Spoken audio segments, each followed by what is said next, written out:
E aí, pessoal, tudo bem? Iniciando aqui mais um tópico dentro da parasitologia. E o tópico de hoje que a gente vai estar falando é a trypanosomíase, ou doença de Chagas, causada pelo Trypanosoma cruzi. Como que começou toda essa descoberta relacionada a esse parasita?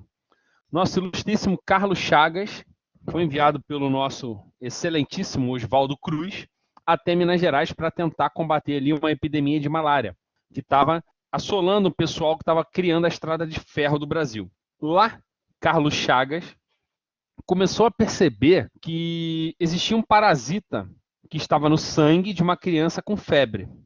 E ele começou a pesquisar sobre esse parasita, sobre os sintomas clínicos, os aspectos patológicos desse parasita, e conseguiu, esse excelentíssimo cientista brasileiro, Carlos Chagas, a descoberta da nossa doença de Chagas. Dá até o nome dele, né? Doença de Chagas, por causa de Carlos Chagas, mas ele que descobriu ali a presença do Trypanosoma cruzi. E aí, causando a tripanossomíase humana. Lembrando dos nossos parasitas que a gente já viu falando em outras aulas, sobre as formas evolutivas deles, temos aqui, no caso do Trypanosoma cruzi, temos a forma mastigota no mamífero, epimastigota no vetor, tripomastigota no vetor e no mamífero. Bruno, por que vetor? Porque assim como a gente falou lá na leishmania, aqui no Trypanosoma cruzi também tem um vetor, um inseto que vai ajudar na transmissão da nossa trypanosomíase. E aí vai ter forma evolutiva que vai estar lá no nosso vetor e forma evolutiva que vai estar no mamífero agente, né, ou outro mamífero. E aí, como a gente viu, né, que Carlos Chagas falou e descobriu, né, que esse parasita ficava no sangue. E ele descobriu como? Ele pegou algumas amostras de sangue e viu a presença de um parasita diferente das células sanguíneas. Então ele viu um pouquinho parecido com isso. Ou seja, ele viu a forma tripomastigota que estava no sangue. Então, aqui são outras fotos, né, da forma tripomastigota. Aqui são em esfregaços sanguíneos, né? Aqui já é forma tripomastigota sanguínea, né? Em microscopia eletrônica. Você vê que ele tem esse formato, né? Meio elipsoide, né? Meio em espiral. É o formato do nosso Trypanosoma cruzi. Aqui num aumento maior, olha que bonito. Essa foto é muito bonita, né? Uma microscopia eletrônica mostrando o Trypanosoma cruzi, né? A presença aqui do flagelo dele, bem legal. Como que esse parasita ele é formado? Ele tem o citoesqueleto, que vai auxiliar na organização dele, né? Microtúbulos, filamentos intermediários. Ele tem um flagelo, que auxilia na locomoção dele. Ele tem mitocôndria, para a produção de energia. Ele tem o cinetoplasto, que é o quê? Um DNA específico desse parasita. Ele tem gliocossomos, que são o quê? Proteínas importantes para a produção de energia da via glicolítica. Ele tem complexo de Golgi. Ele tem reservossomos, que vai reservar algumas proteases e moléculas para ele sobreviver em ambientes hostis. Ele tem ácido calcissomo, que é uma reserva de cálcio.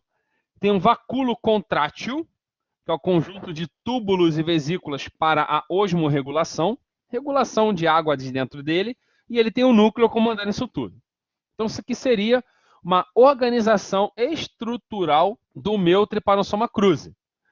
Bruno, você comentou com a gente que ele tem um vetor, que seria um inseto realizando esse transporte, né, levando esse parasita de um mamífero para o outro.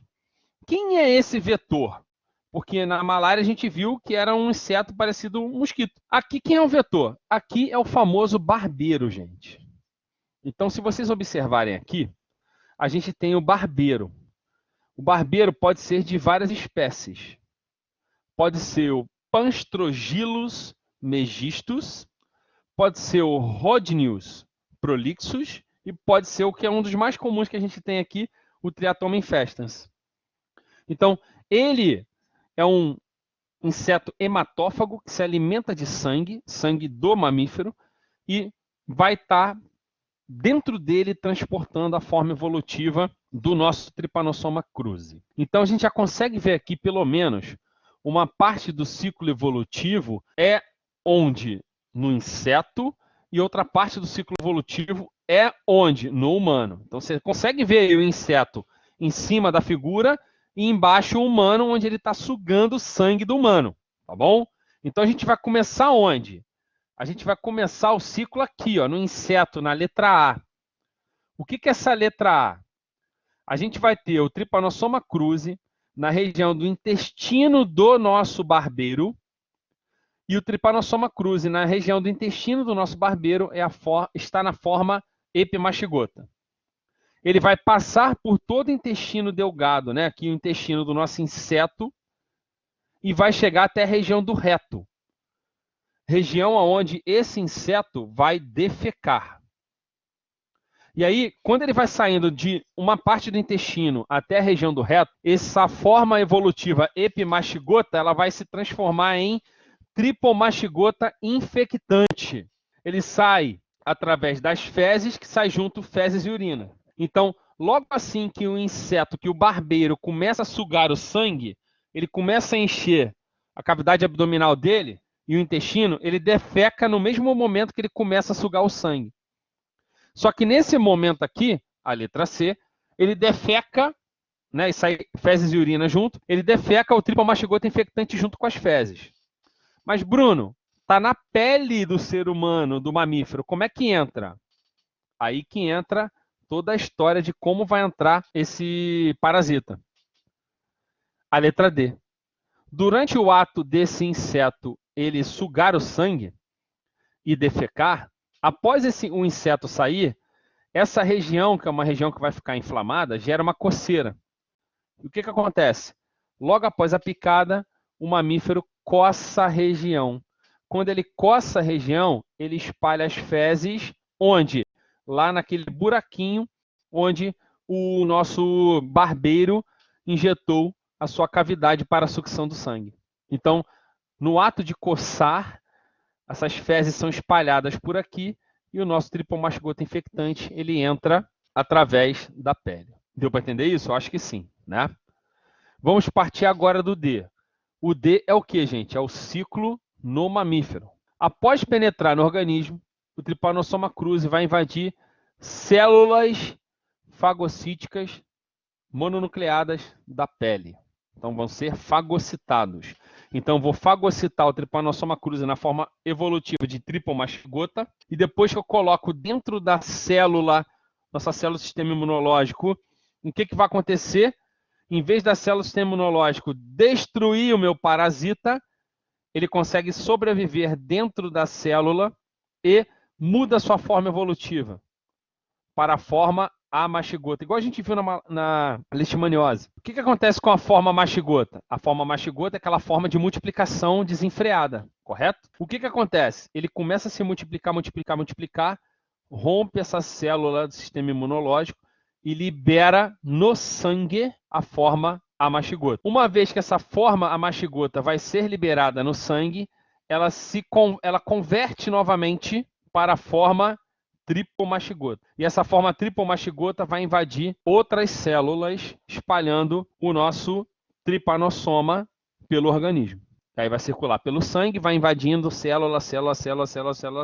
Pode acontecer também, que é um dos principais problemas relacionados à nossa doença de Chagas, é que esse paciente, né, tenha o tripanossoma infectante ali no circulante e ele faça a invasão de um tecido muscular. E o tecido muscular que mais sofre com o nosso tripanossoma é o tecido cardíaco. E ele vai gerar uma lesão cardíaca, como a gente vê aqui na letra F.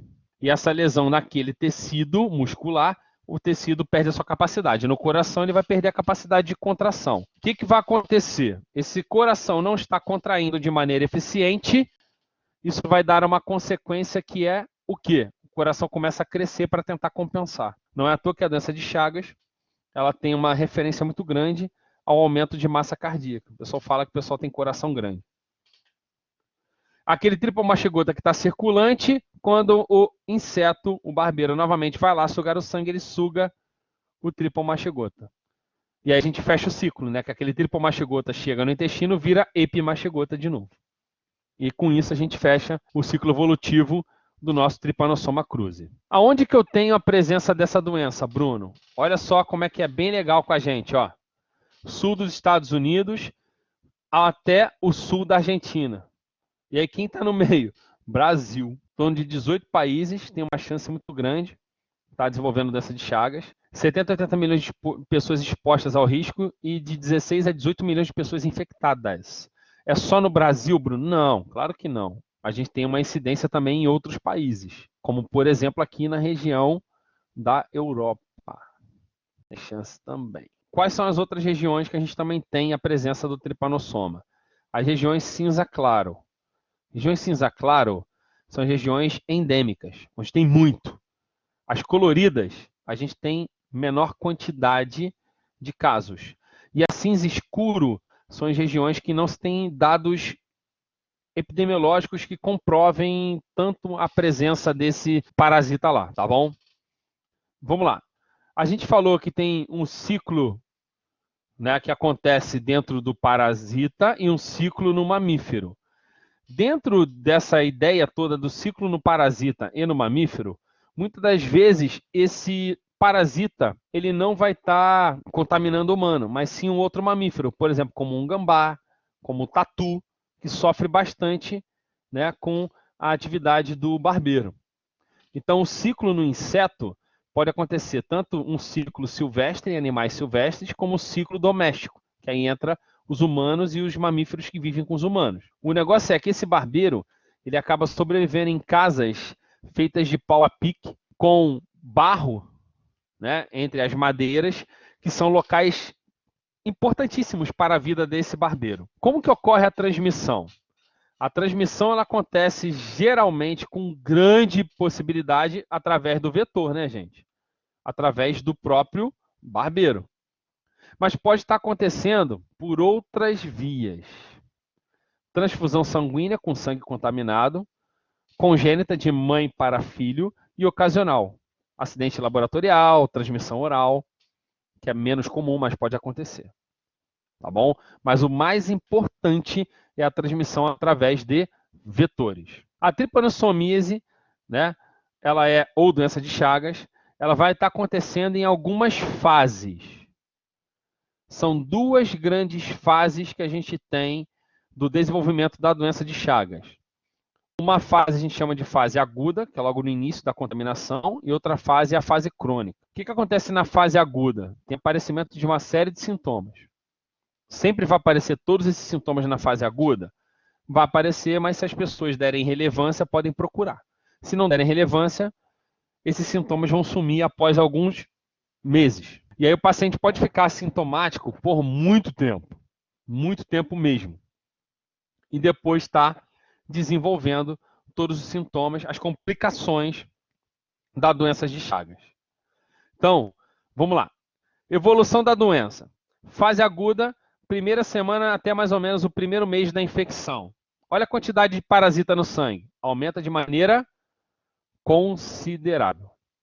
E aí esse paciente pode ter nesse momento aqui uma morte por causa dessa carga de parasitas intensa. Tá bom? Bruno, fase aguda aqui. Fase crônica, daquele um mês que os sintomas abrandam até mais de 20 anos. Nossa, isso tudo? Sim. O que eu observo na fase aguda, Bruno? Tripomastigotas circulantes infectando tudo e causando uma série de sintomas que a gente vai falar já já. Bruno, e na fase crônica? Eu vi que a linha cai, a quantidade de parasitas no sangue é quase zero. Aonde que estão esses parasitas? Estão no tecido. E as complicações são as complicações quando eles estão no tecido. Bruno, outra coisa. Quais são os principais sintomas causados na fase aguda? Febre, íngua, edema, hipotensão, hepatomegalia, aumento do fígado, miocardite e meningoencefalite. Aí aqui, esses sintomas, se forem levados em consideração em uma investigação importante, o tratamento, a gente consegue ajudar esse paciente. Bruno, na fase crônica? Então tá aqui. Parte da fase crônica pode ser, como eu disse para vocês, assintomática. E aí o paciente não desenvolver nada. Não tem uma complicação grave. Mas não tem um tempo para isso. A gente pode ter lá, após vários anos, os sintomas aparecendo. Que é o quê? Você tem uma presença de amashigota no tecido, uma grande quantidade de amashigota chamada de ninho de amashigota nos tecidos. Isso pode ser em qual tecido? Cardíaco, nervoso ou digestivo. Cardíaco é muito mais comum da gente ver. Mas a gente pode ter em tecido nervoso e digestivo, onde a gente vai ter o aumento do esôfago e aumento do cólon, que a gente chama de megaesôfago e megacólon. A gente tem umas fotos, eu vou mostrar para vocês mais na frente, com calma. Mas aí já dá para ver que os sintomas são bem diferentes, tanto da fase aguda quanto da fase crônica. Então, durante a fase aguda, ali naquele primeiro mês, né, que a gente vai ter a quantidade de parasitas aumentando bastante, podendo se prolongar até 4 meses, ela vai estar desenvolvendo sintomas, porém, dependendo da carga parasitária, o paciente na fase aguda ele pode até ser assintomático também. Então, vai depender da parasitemia e da infiltração desse parasita. E aí eu vou estar gerando o quê? Um processo inflamatório, quando é bem grave, né, em diversos órgãos. Olha, por exemplo, aqui nessa foto, eu vou até marcar com um quadrado preto para vocês, um ninho de amashigota num tecido, ó, bem aglomerado ali.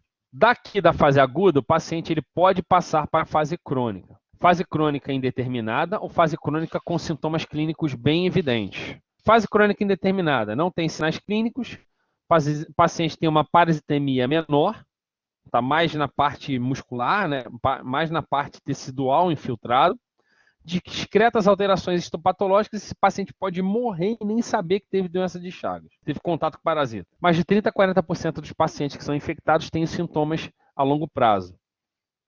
Então, 30% dos casos é uma endocardite, né, progressiva, megacólon e megaesôfago em 10% dos casos. Vamos descrever aqui um pouquinho a fase aguda. Ó, a gente, né, os triatomíneos, que é o barbeiro, pode picar qualquer parte do corpo que encontre descoberta. E geralmente eles fazem isso à noite. Tá? Período de incubação de 1 a 3 semanas para começar a estar aparecendo sintomas bem intensos. Geralmente, quando a gente tem a picada na região de face, que também é muito comum, tá? Aí o paciente tem o edema periorbital, fica inchado em volta do olho, chamado de sinal de Romanha. Elevada carga de parasitas, parasitismo tissular, você tem um parasita no sangue e parasita no tecido, e o paciente começa a desenvolver os problemas, né?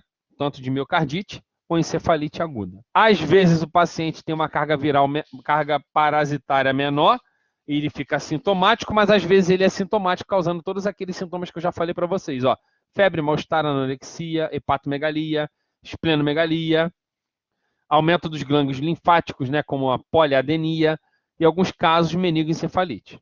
Bruno, como acontece essa picada do inseto? Olha aí, o inseto picando a região da face de um paciente, injetando ali o parasita e dando aquele edema periorbital chamado de sinal de Romanha. Então, esse aqui é um sinal, gente, muito característico, tá? Até porque quando a gente se cobre, geralmente o rosto fica fora, né? Então, esse inseto, ele preferencialmente acontece muita picada na região de face. Fase crônica, vamos lá, fase crônica. Fase crônica indeterminada. Você faz exame sorológico e parasitológico e dá positivo, mas o paciente não tem sinais e sintomas. Em alguns casos, tem uma miocardite discreta, né, com intensa atividade imunológica. Teve um caso, gente, de um jogador, eu não me lembro o nome dele agora, um jogador do Vasco, que ele chegou ao Vasco com uma revelação, né? O Vasco contratou ele. Quando ele foi fazer os exames, viram que ele tinha, né, tido doença de Chagas e ele tinha uma alteração cardíaca. Ele passou mal no meio do jogo. E aí levaram ele, fizeram uma série de exames e aí descobriram que ele teve doença de Chagas. E esse cara teve a carreira dele encerrada porque, claro, né, era um risco para ele, porque ele teve a doença de Chagas e ele tinha uma miocardite causada por doença de Chagas. Então, pode pegar qualquer gente, qualquer pessoa. Esse cara ele pegou quando ele era jovem, quando ele era criança. Bruno, e a fase sintomática? Vamos lá falar dos sintomas aqui e mostrar para vocês como acontece o aparecimento de todos os sintomas aqui, da miocardite, do megacólon, né? Vou falar de tudo para vocês, vou falar também da parte congênita e vou falar de pacientes que são complicados de entrar em contato com o parasita. Vamos lá falar então. Então, fase sintomática cardíaca. A fase sintomática cardíaca é uma miocardite crônica difusa progressiva e gera um tecido fibroso, ou seja, aquela parte do coração que sofre com o parasita morre. E aí ela nunca vai se recuperar. A gente tem destruição do sistema nervoso autônomo simpático e parasimpático, alterando o ritmo cardíaco. Já complica a vida do paciente.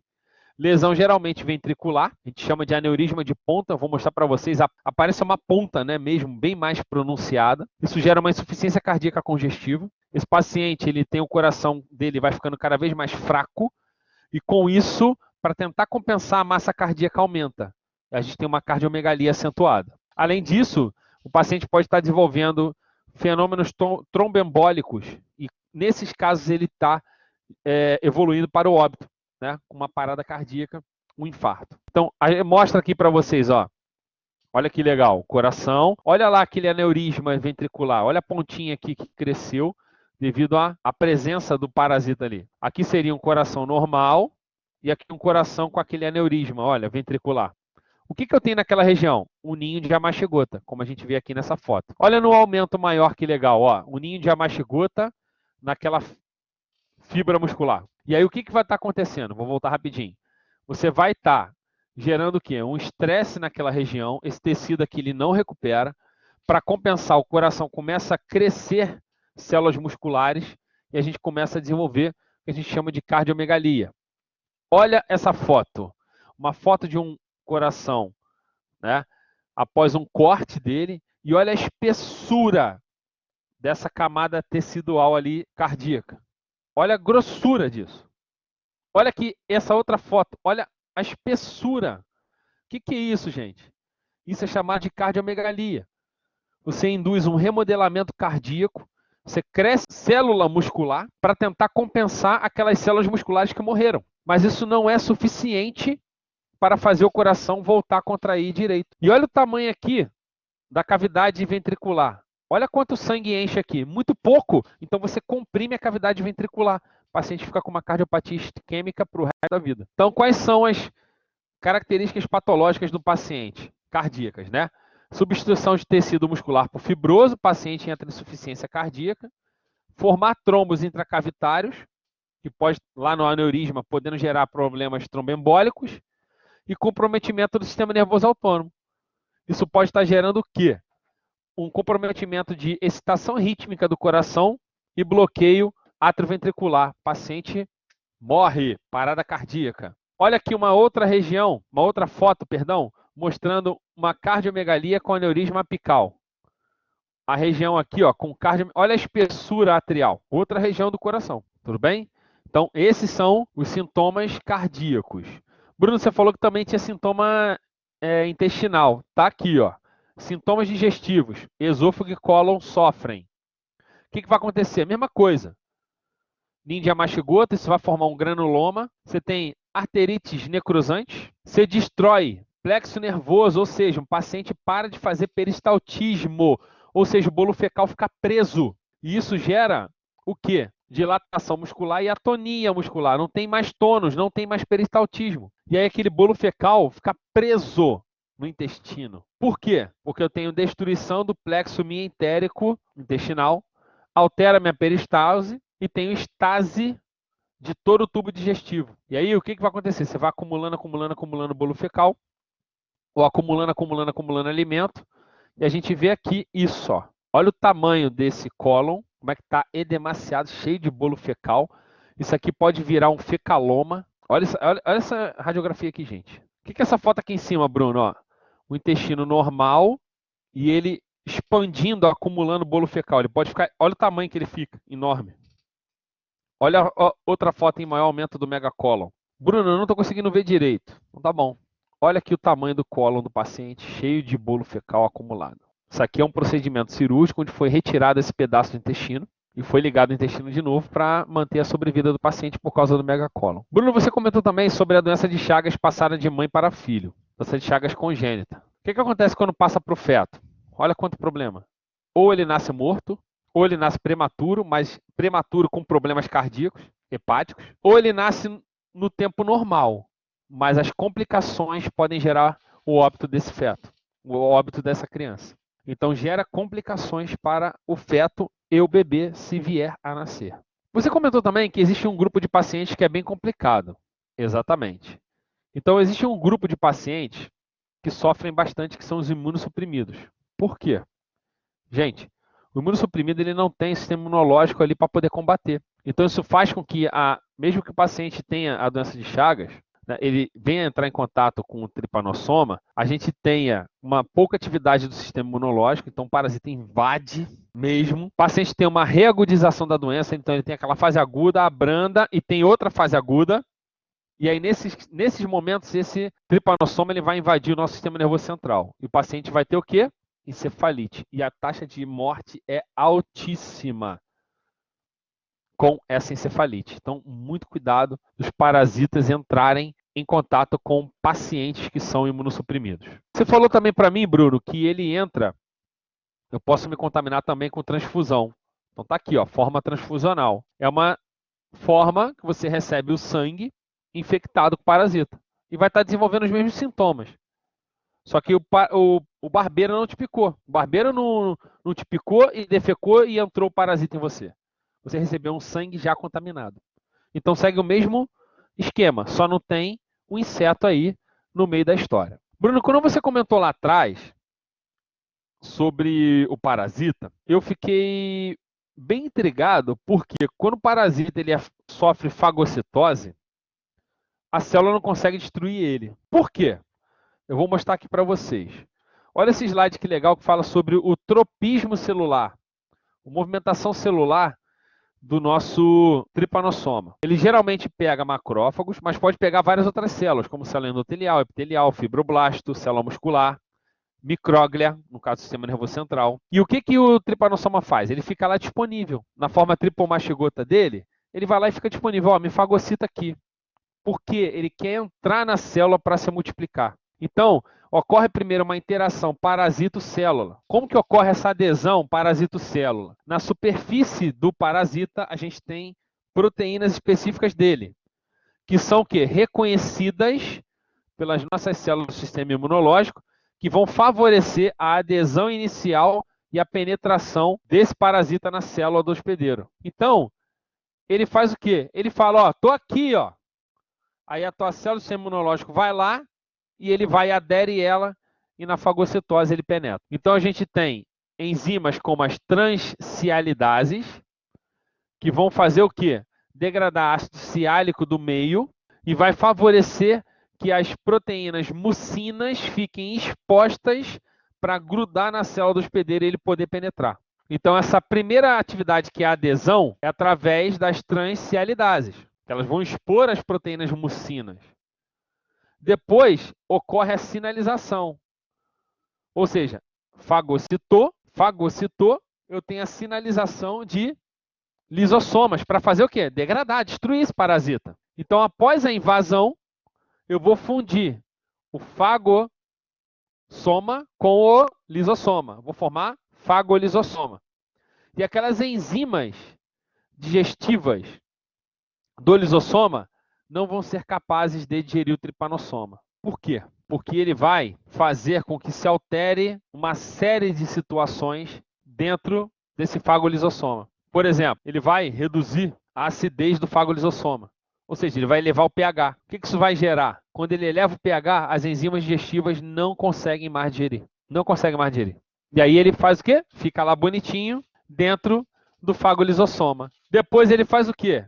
Ele ativa proteínas detox, que formam poros no vacúolo e ele sai. E agora ele está dentro da célula. E dentro da célula, ele vira a mastigota e começa a se multiplicar. Olha aqui, nessa figura esquemática mostrando isso. Olha lá, ele se mostra, sinaliza, fusão, olha lá, recrutamento de lisossomas para fazer a degradação, fagossoma envolve ele, o lisossoma funde ali com o fagossoma, forma o fagolisossoma, ele altera o pH ali do fagolisossoma, não tem as enzimas digestivas degradando ele, depois ele muda a característica do fagolisossoma, rompe, ó, escapa do vacúolo, agora eu tenho meu tripanossoma no citoplasma da célula, ele vira mastigota e começa a se multiplicar. Rompeu a célula, saiu dela, virou tripomastigota de novo para invadir outra célula. Olha que legal aquela parte da adesão, olha que legal.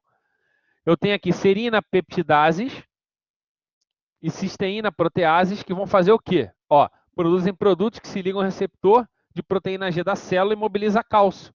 Ou seja, ela mesmo vai estimular os níveis elevados de cálcio para poder ativar aquelas proteínas tectox. Olha como é que ele escapa. Está aqui o tripanossoma, ele não é degradado, ele vai lá, estimula a produção daquelas proteínas TC-tox, agora ele escapou. Forma tripomastigota, virando forma mastigota e começa a bombar a multiplicação. Olha lá, no citosol você tem o tripomastigota que saiu virando a mastigota. Quando vai romper a membrana, já tem aqui ó, os tripomastigota prontinho para sair e cair no sangue. Mas vamos lá, Bruno. Está no sangue, que você falou, e está no tecido. Como que eu faço para descobrir que o paciente está com a doença de Chagas? Então vamos lá. O diagnóstico ele pode ser parasitológico. Como que é o diagnóstico parasitológico? Na fase aguda, você encontra o parasita. Na fase crônica, só análise tecidual. Você não vai achar o parasita no sangue. Por quê?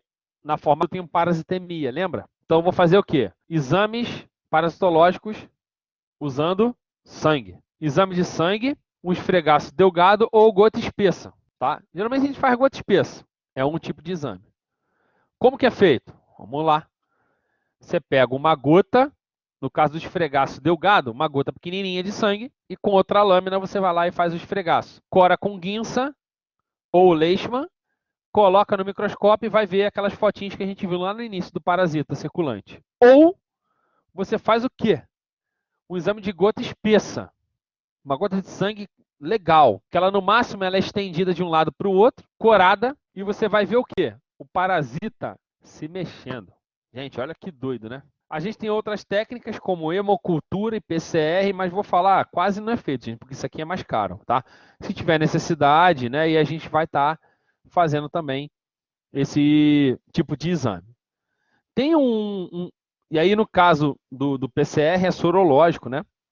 Ou a gente vai procurar anticorpos contra tripanossoma. Existe um outro tipo de diagnóstico, eu vou falar para vocês, mas eu nunca vi, tá? Isso pode ser em regiões que têm pouca infraestrutura, podem fazer isso, que é chamado de xenodiagnóstico, tá bom? O que é o xenodiagnóstico? Você vai pegar ali uma quantidade específica de sangue do paciente, vai colocar aqui num preservativo e vai colocar num pote com os barbeiros. Então você vai tirar uma punção venosa, encher de sangue, e colocar os barbeiros em jejum. Para quê? Para eles sugarem aquele sangue loucamente. Depois de 2 a 3 semanas, vocês vão fazer o quê? Abre o pote, pega as fezes desse barbeiro e no microscópio você vai ver o tripomastigota infectante. Eu acho isso aqui uma técnica não tão convencional, mas dependendo das regiões podem estar fazendo essa técnica, né? Como eu encontrei em livros, isso aqui certamente já fizeram alguma vez. No caso da sorologia, é ELISA, onde você vai procurar, como eu disse para vocês, anticorpos específicos. Bruno, doença de Chagas, eu tenho algum tratamento? Posso usar algum medicamento? Então, todo o tratamento da quimioterapia para a doença de Chagas, vamos lá, Carlos Chagas descobriu em 1909. E aí, em 1935, a doença entrou no Manual de Doenças Tropicais Infecciosas. Em 1936 até 1960, utilizaram uma série de medicamentos, mais de 30, para tratar. Em 1961, entrou a nitrofurazona, com 53 dias de tratamento, 95% de cura. Então, um medicamento muito utilizado. Depois a nitrofurazona foi descoberto, né, análogos dela, e a gente chegou no nifurtimox e no benzonidazol, na década de 70, que são utilizados até hoje. Década de 80, o Nifurtimox, né, teve a sua produção descontinuada devido aos efeitos colaterais, mas o benzonidazol é utilizado até hoje. Começou a produção em 1907 do benzonidazol lá no laboratório brasileiro para a eficácia contra o tratamento de tripanossomias. Então vamos lá falar dos medicamentos. Nifurtimox, efeitos colaterais dele: anorexia, perda de peso, tremor, alucinação, efeito no sistema digestivo, diarreia. Benzonidazol, tratamento de 2 a 3 doses diárias, 60 dias, os dois. Alergia, depressão de medula e polineuropatia periférica. Então tá aqui a estrutura dos dois medicamentos. Um é nitrofurânico e o outro é nitroimidazólico. E a gente tem um medicamento mais novo, que é o posaconazol. O posaconazol, ele é um medicamento que está se tendo bastante uso, principalmente pacientes imunossuprimidos, para a atividade contra a tripanossomíase. Mas o posaconazol é um medicamento para infecção fúngica, tá, gente? Que também consegue combater o nosso tripanossoma. Tá? É uma outra alternativa.